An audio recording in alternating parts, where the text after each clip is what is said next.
I never thought I'd be the kind of mother-in-law who ended up in a war with her son's wife. I always believed that love and patience could fix anything. I raised my son to be kind, to be generous, to treat people with respect. And when he married Claire, I welcomed her with open arms. I really did. I told myself that she was part of our family now, that we would all learn to live together in harmony. But life has a way of teaching you lessons you never signed up for. And the lesson I learned was this. Sometimes the people you trust the most are the ones who hurt you the deepest. Started so small. So innocent. Little comments here and there. Little looks. You know the kind I mean. The kind where someone smiles at you but their eyes tell a different story. Claire was always polite to my face. Always sweet. Always calling me Mom in that sing-song voice that felt just a little too practiced. But I could feel it. That tension. That coldness underneath. I told myself I was imagining it. I told myself that I was being too sensitive, that I needed to give her time, that she was just adjusting to married life. My son Daniel, he adored her. He looked at her like she hung the moon and the stars. And I was happy for him. I really was. I wanted him to be happy. I wanted him to have a good life. So I kept my doubts to myself. I smiled. I nodded.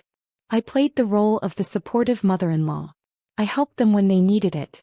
I babysat their daughter, little Emma, whenever they asked. I cooked meals for them. I gave them money when things were tight. I did everything I could to be a good mother, a good grandmother, a good person. And then I got sick. It happened fast. One day I was fine, the next day I was in the hospital with pneumonia. It hit me hard. I was in the intensive care unit for 3 days and then I spent another 2 weeks in a regular room hooked up to machines, struggling to breathe. Daniel came to visit me every day. He sat by my bed holding my hand, telling me that everything was going to be okay. He looked so worried. So scared. And I tried to be strong for him. I tried to smile and tell him not to worry. But the truth was I was terrified. I thought I might die. Claire came to visit a few times but she never stayed long. She always had an excuse. Emma was sick. She had a work meeting. She had errands to run. And I understood. I really did. Life goes on even when someone you know is in the hospital. But there was something in the way she looked at me. Something cold. Something distant. Like she was waiting for something. I didn't know what. I was in the hospital for 3 weeks total. 3 long, painful weeks. And during that time I didn't think much about my house. Why would I? It was my home. The place where I raised Daniel. The place where I had lived for 30 years. It was paid off. It was mine. I had worked my whole life to own that house. I had sacrificed so much to make sure that when I got old I would have a roof over my head. A safe place to come home to. But while I was lying in that hospital bed fighting for my life, Claire was making plans. When I finally got discharged, Daniel picked me up. He was quiet on the drive home. Too quiet. I asked him if everything was okay and he said yes, but I could tell something was wrong. He kept glancing at me then looking away. He seemed nervous.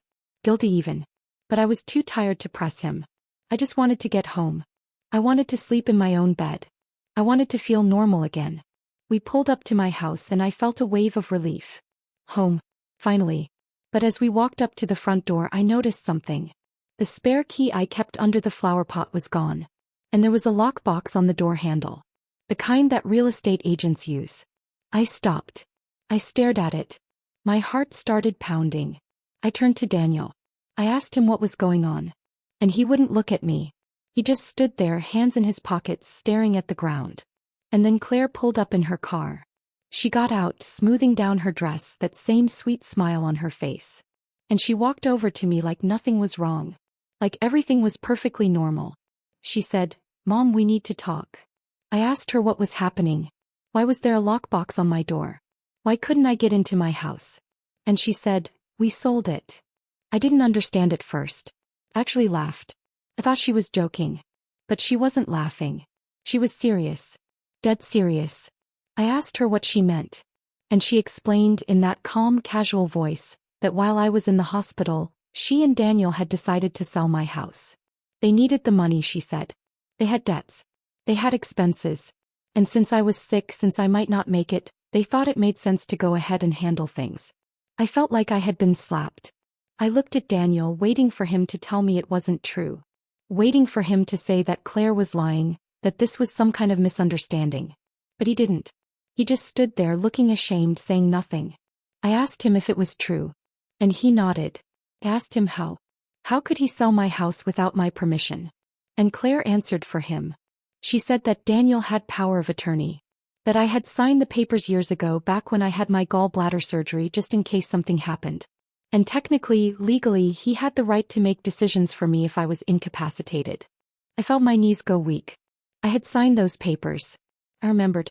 But I never thought Daniel would use them against me.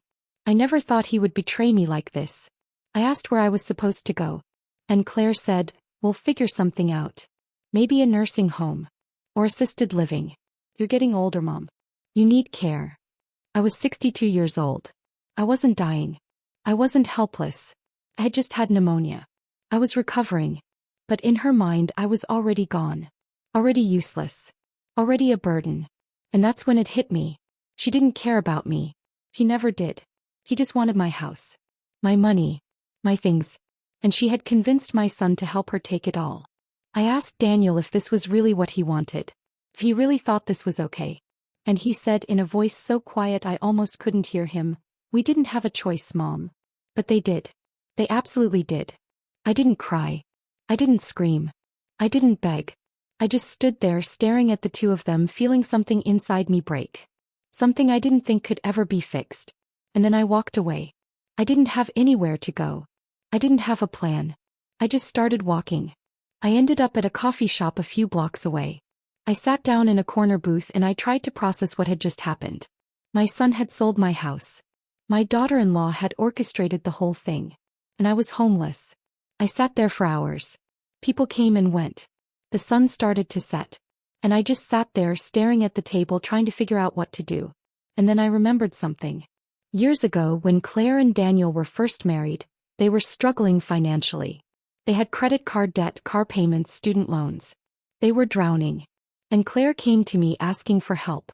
She said they needed someone to co-sign on a few credit cards so they could consolidate their debt. She promised they would pay it off. She promised it wouldn't affect me. And I believed her. I co-signed on 3 credit cards. High-limit cards. And over the years they maxed them out.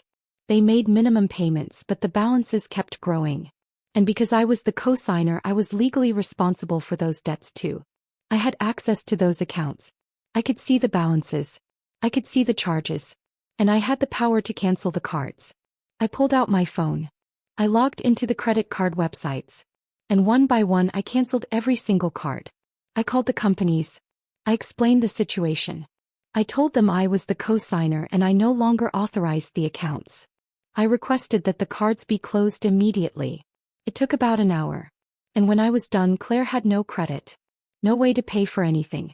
No access to the money she thought she had. I didn't do it out of anger. I didn't do it out of revenge. I did it because I needed to survive. And if she was going to take everything from me, then I was going to take away her safety net. I stayed at a cheap motel that night. I used the last bit of money in my checking account to pay for a room. And I lay there staring at the ceiling, wondering how my life had fallen apart so quickly. The next morning my phone started ringing. It was Claire. I didn't answer. She called again. And again. And again. She left voicemails. Angry voicemails. Screaming voicemails. She called me selfish. He called me vindictive. She said I was ruining their lives. And I just listened to them one by one, feeling nothing. Daniel called too. He sounded panicked. He said Claire was freaking out. That they couldn't pay their bills. That they couldn't buy groceries. That they were going to lose everything. And he begged me to undo what I had done. I told him no. He said I was being cruel. That I was punishing them. That this wasn't fair. And I said, "You sold my house. You took everything from me. And you think I'm the one being unfair." He didn't have an answer for that. I hung up. Over the next few days I started to piece my life back together. I reached out to an old friend, Margaret, who I hadn't spoken to in years. I told her what happened. And she, without hesitation, offered me a place to stay. She had a spare bedroom. She said I could stay as long as I needed. I cried when she said that. I hadn't cried since the day I found out about the house. But hearing anyone show me kindness after everything I had been through, it broke something open inside me. I moved into Margaret's house. And slowly I started to rebuild. I contacted a lawyer. I asked if there was any way to undo the sale of my house. But the lawyer told me that because Daniel had power of attorney, and because I had been in the hospital, the sale was legal. There was nothing I could do. I had lost my home. Forever. But I wasn't going to lose myself. I started looking for a job. I updated my resume. I applied to every position I could find. And after a few weeks I got hired as an office assistant at a small law firm. It wasn't much. It didn't pay a lot. But it was something. It was a start. I opened a new bank account. I changed all my passwords. I cut off all financial ties to Daniel and Claire. I made sure that they couldn't touch anything I had left. And I waited. It didn't take long for things to fall apart for them. Without the credit cards, they couldn't keep up with their lifestyle. They couldn't pay their mortgage. They couldn't pay their car payments. They couldn't pay for Emma's daycare. And the money from selling my house ran out faster than they expected. I heard through mutual friends that they were struggling. That they were fighting. That Claire was furious with Daniel for letting me cancel the cards. That Daniel was furious with Claire for pushing him to sell my house in the first place. They were falling apart. And as much as it hurt to see my son suffer, I couldn't help but feel a small sense of justice. But then something happened that I didn't expect. One night, about 2 months after everything went down, I got a call from Daniel. He was crying. Really crying. The kind of crying that sounds like someone's soul is breaking. He said he was sorry. He said he had made a terrible mistake.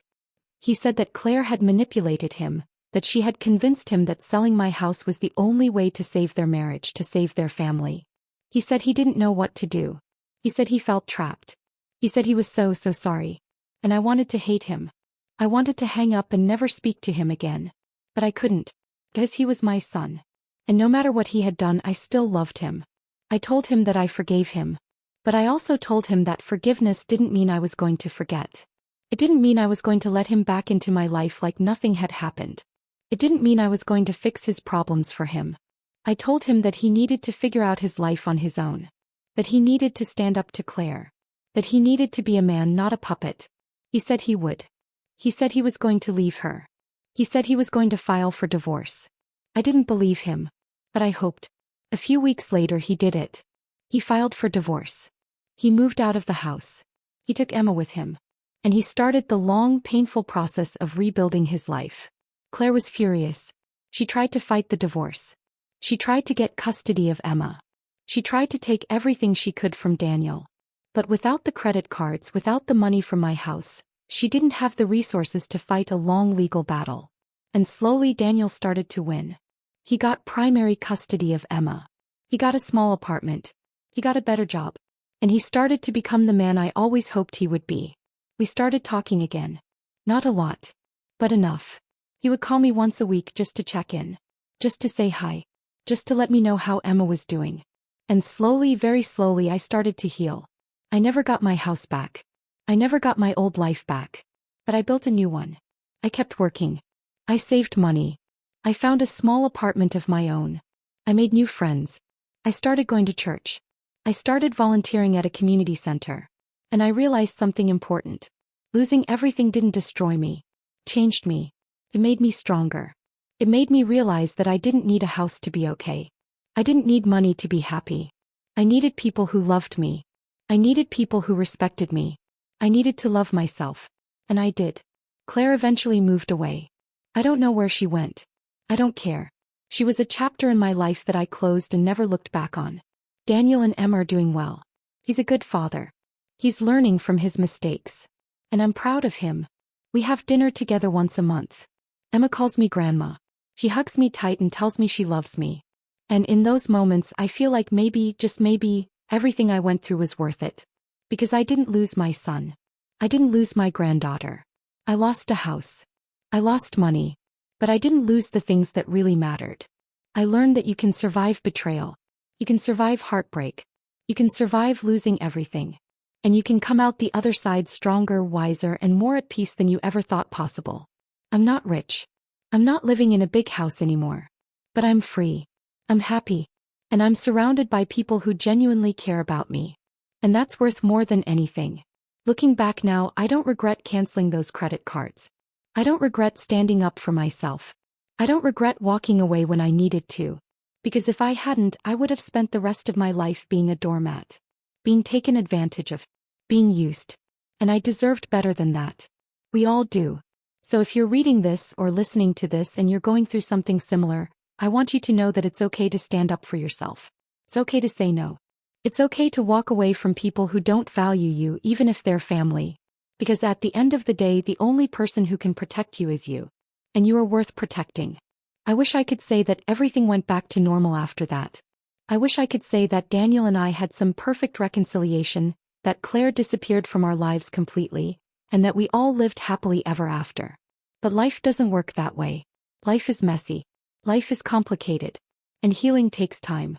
For months after I moved in with Margaret, I felt like I was living in a fog. I would wake up every morning and forget just for a moment that I didn't have my house anymore. And then reality would hit me and I would feel that heavy weight on my chest all over again. It wasn't just about losing a building. It was about losing the life I had built. The memories I had made. The sense of security I had worked so hard to create. Margaret was a saint. She never made me feel like I was a burden. She never complained about me being there. She made me coffee every morning. She sat with me when I needed to talk. And she gave me space when I needed to be alone. She reminded me what real kindness looked like. We would sit on her porch in the evenings, sipping tea, watching the sun go down. And sometimes we wouldn't say anything at all. We would just sit there in comfortable silence, and that was enough. I tried not to think about Daniel and Claire during those early days. I tried to focus on moving forward. But it was hard. Every time I closed my eyes, I saw their faces. I heard Claire's voice, so calm and cold, telling me they had sold my house. I saw Daniel standing there, refusing to meet my eyes, refusing to stand up for me. And it hurt. God, it hurt. I started seeing a therapist. I didn't want to at first. I thought it was something only other people needed. But Margaret convinced me. She said that talking to someone might help. And she was right. My therapist, Dr. Ellis, was a kind woman in her 50s. She had this gentle way of asking questions that made you feel safe. She didn't judge me. She didn't tell me what to do. She just listened. And slowly, over weeks and months, I started to understand what had really happened. I had spent so much of my life trying to be a good mother. Trying to be selfless. Trying to put Daniel's needs above my own. And in doing that, I had taught him that my needs didn't matter. I had taught him that he could take from me without consequence. I had taught him that I would always be there no matter what. And Claire had seen that. She had seen how much I gave. How much I sacrificed. And she had used it against me. Dr. Ellis told me that it wasn't my fault. That I didn't deserve what happened. But she also told me that I needed to learn how to set boundaries. That I needed to learn how to say no. That I needed to learn how to value myself. And I did. Slowly, painfully I did. I stopped answering every call from Daniel. I stopped dropping everything to help him. I stopped making excuses for him. And it was hard. It went against every instinct I had as a mother. But it was necessary. Because if I didn't respect myself, no one else would either. The first time Daniel called me after I canceled the credit cards, I didn't answer. He left a voicemail. He sounded desperate. He said that Claire was losing her mind. That she was blaming him for everything. That they couldn't afford to buy groceries. That they were going to lose their car. And I felt a pang of guilt. I felt that old instinct kick in, the one that told me to fix it, to help him, to make everything okay. But I didn't. I listened to the voicemail. I deleted it. And I moved on with my day.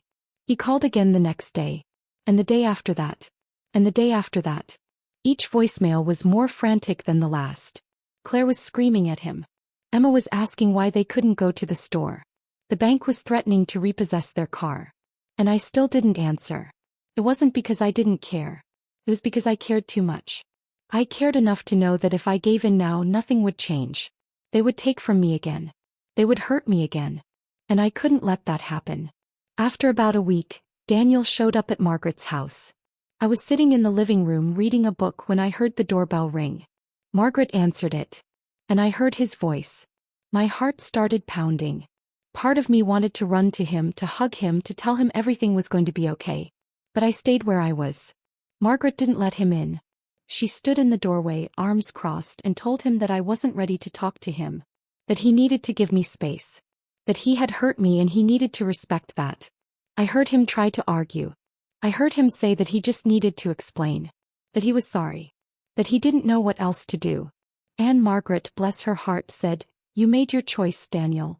Now you have to live with it." And she closed the door. I heard him stand there for a moment. And then I heard his footsteps walking away. I didn't cry. I just sat there staring at the book in my lap, feeling a strange mix of relief and sadness. Margaret came back into the living room. She sat down next to me. She didn't say anything. She just put her hand on mine and gave it a gentle squeeze. And that was enough. It took Daniel about 2 more weeks to realize that I wasn't going to cave. That I wasn't going to fix his problems for him. And that's when things really started to fall apart for him and Claire. I heard through a mutual friend, Helen, that Claire was furious. She was telling everyone who would listen that I was a terrible person. That I had abandoned my son. That I had ruined their lives out of spite. And maybe some people believed her. But the people who really knew me, the people who had seen how much I had given, how much I had sacrificed, they knew the truth. Helen told me that Claire had tried to take out new credit cards, but she couldn't. Her credit score had tanked. The accounts I had closed had been maxed out, and now that they were closed, the debt was being reported. She couldn't get approved for anything. And without those credit cards, they couldn't keep up the lifestyle they had been living. They couldn't go out to eat. They couldn't buy new clothes. They couldn't take Emma to her dance classes. Everything they had been propping up with borrowed money came crashing down. And Daniel, poor Daniel, he didn't know what to do. He had spent so much of his marriage trying to make Claire happy. Trying to give her the life she wanted. And now, with no money, no credit, no way to keep up the facade, he was seeing her for who she really was. Helen told me that they were fighting constantly. That Claire was threatening to leave him. That she was saying she never should have married him in the first place. And I felt bad for him. I really did. But I also knew that this was something he needed to go through. He needed to see the consequences of his choices. He needed to understand that actions have repercussions. About a month after I canceled the credit cards, Daniel called me again. But this time his voicemail was different. He wasn't frantic. He wasn't desperate. He was calm. And he was crying. He said, "Mom, I know I don't deserve to talk to you. I know I hurt you. I know I betrayed you. And I'm so sorry. I don't expect you to forgive me. I don't expect you to help me. I just need you to know that I'm sorry. I was wrong. And I'm going to do everything I can to make it right." And something in his voice made me believe him. I didn't call him back right away. I waited a few days. I needed to be sure. I needed to know that he wasn't just saying what I wanted to hear. But when I finally did call him back, we had the most honest conversation we had ever had. I told him how much he had hurt me. I told him that selling my house had felt like losing a part of myself. I told him that I had spent my whole life trying to give him a good life, and he had repaid me by taking everything I had. And he listened. He didn't interrupt. He didn't make excuses. He just listened. And then he said, "You're right. And I'm sorry. I let Claire control me. I let her convince me that what we were doing was okay. And I was a coward. I should have stood up for you. I should have protected you. And I didn't. And I'll regret that for the rest of my life." I asked him what he was going to do now. And he said he was going to leave Claire. He said he was going to file for divorce. He said he was going to fight for custody of Emma. He said he was going to start over, and this time he was going to do it right. And I told him that I supported him. But I also told him that I couldn't be his crutch. That he needed to do this on his own. That he needed to prove not just to me but to himself that he could be the man I always believed he could be. He said he understood. And he said he would. And he did. It wasn't easy for him. The divorce was messy. Claire fought him every step of the way. She tried to paint him as a bad father.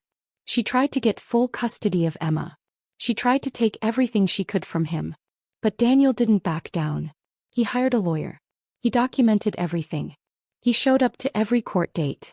He fought for his daughter. And slowly he started to win. The judge saw through Claire's lies. The judge saw that Daniel was the one who was stable, who was responsible, who truly cared about Emma's well-being. And in the end, Daniel got primary custody. Claire got visitation rights, but Emma would live with Daniel. I was so proud of him. Not because he won, but because he fought. Because he stood up. Because he became the father Emma needed him to be. He found a small apartment across town. It wasn't much, but it was clean and safe. He got a better job, one with more hours, more stability. And he started building a life for himself and Emma. And slowly he and I started to rebuild our relationship too. It wasn't the same as it was before. It couldn't be. Too much had happened. Too much trust had been broken. But we were trying. And that was enough. He would call me once a week. We would talk about Emma, about work, about life. He never asked me for money. He never asked me for help. He just wanted to talk. To connect. To be my son again. And I let him. We started having dinner together once a month. Just the three of us. Me, Daniel, and Emma. We would go to a little diner downtown, nothing fancy, and we would sit in a booth and eat burgers and fries and talk about everything and nothing. Emma was such a bright, sweet little girl. She had her father's eyes and her grandmother's smile. And she loved me.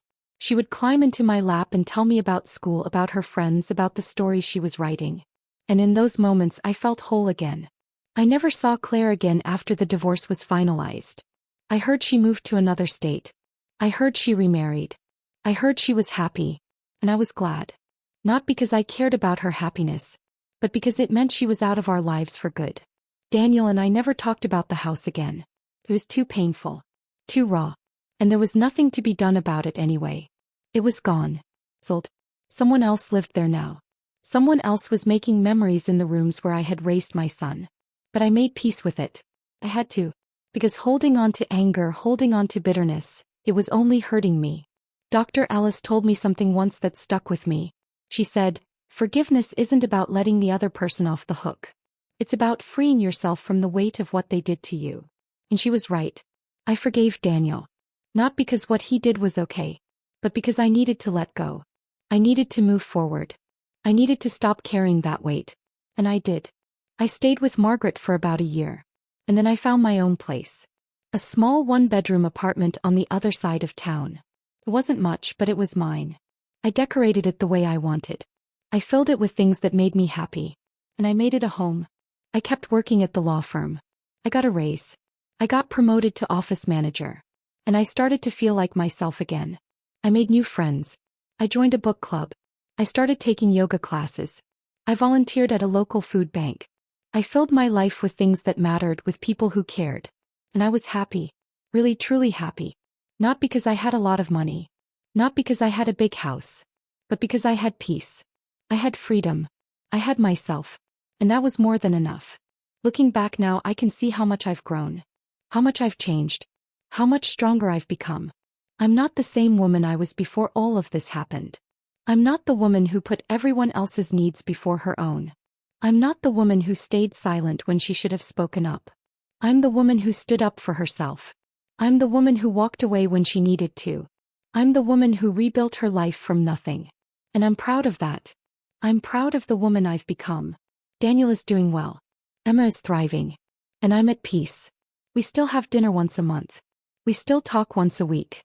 And our relationship, while different, is stronger than it ever was before. Because now it's built on honesty. On respect. On boundaries. And that's the way it should be. I don't regret canceling those credit cards. I don't regret walking away.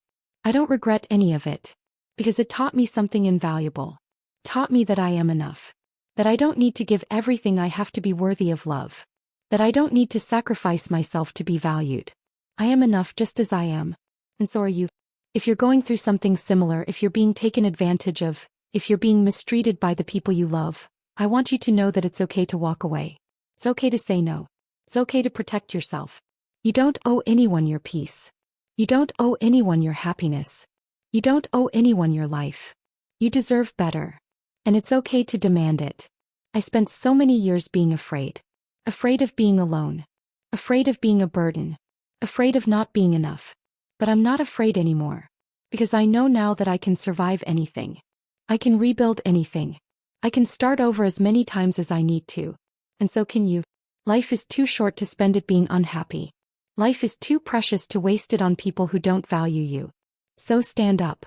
Speak up. And walk away if you need to. Because you are worth it. You are enough. And you deserve to be happy. I never thought I'd end up here. In this small apartment, living this quiet life. But I wouldn't trade it for anything. Because I'm free. I'm happy. And I'm at peace. And that's all that really matters. So if you're listening to this, if you're going through something hard, if you're feeling lost and broken and alone, I want you to know that you're going to be okay. It might not feel like it right now. It might feel like your world is falling apart. But you're going to survive. You're going to rebuild. And you're going to come out the other side stronger than you ever thought possible. I did. And so can you. Take it one day at a time. Be kind to yourself. And remember that you are worth fighting for. Because you are. You really truly are. And I'm rooting for you. I'm rooting for all of us. Because we all deserve to be happy. We all deserve to be loved. We all deserve to be free. And we can be. If we just have the courage to stand up for ourselves. If we just have the strength to walk away when we need to. If we just have the faith to believe that we are enough. Because we are. We always have been. And we always will be. Thank you for listening to my story. Thank you for letting me share this with you. And I hope that, in some small way, it helps you. I hope it reminds you that you're not alone. That you're not broken.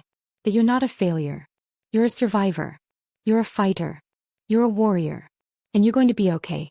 I promise.